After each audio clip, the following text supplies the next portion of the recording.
The reason that people get diagnosed late is that symptoms from pancreatic cancer aren't recognized that they represent pancreatic cancer at the time that they initially occur. They're very subtle. You find things like weight loss, you find things like crampy abdominal pain, a little bit of nausea, things that you would easily attribute to other problems.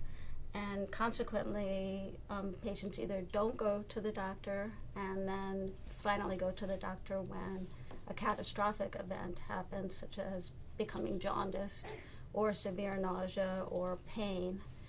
Or they go to the doctor and it's not really recognized that it's serious, and they're treated for things like upper respiratory tract infections, gastroenteritis, diarrhea, or something in which, again, a lot of time ensues before the diagnosis is made.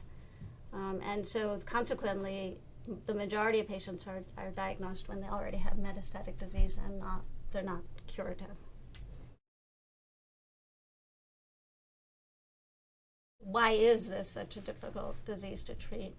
And in part, it's because of these things: lack of good funding,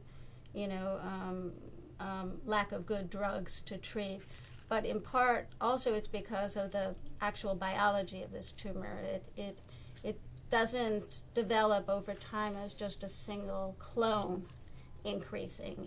It has a lot of heterogeneity. So when the tumor finally gets to the clinical presentation, it's not a single tumor with one genetic makeup.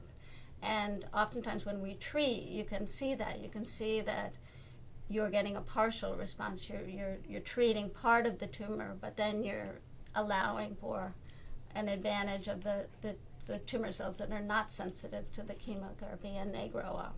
And it's that we have to get better at doing the reiterativeness of treating one component of the tumor and another component of the tumor and another component, and right now we don't have good tools to evaluate that in the beginning.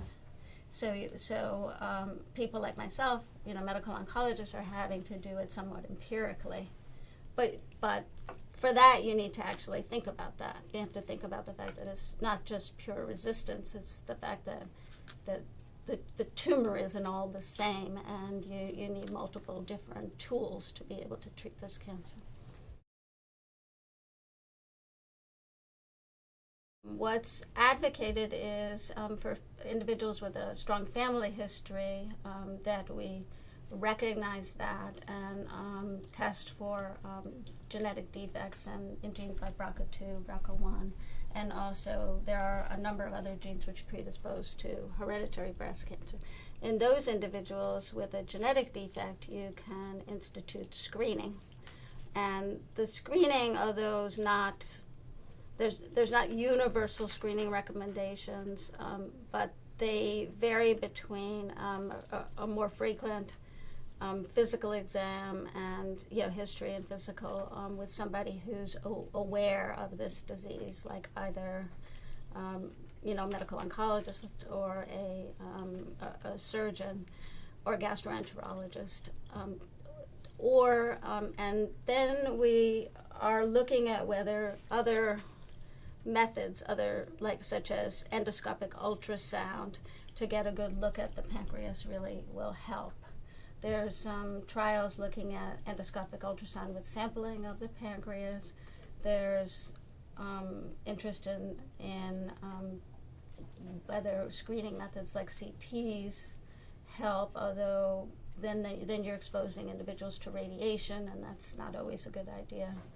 And just screening for tumor markers, the CA19-9, which is oftentimes elevated in when someone already has pancreatic cancer, does not seem to be very useful. There's a big research effort to look into this, because that's obviously where we need to go in order to be able to identify this disease early and at the point in which it can be cured.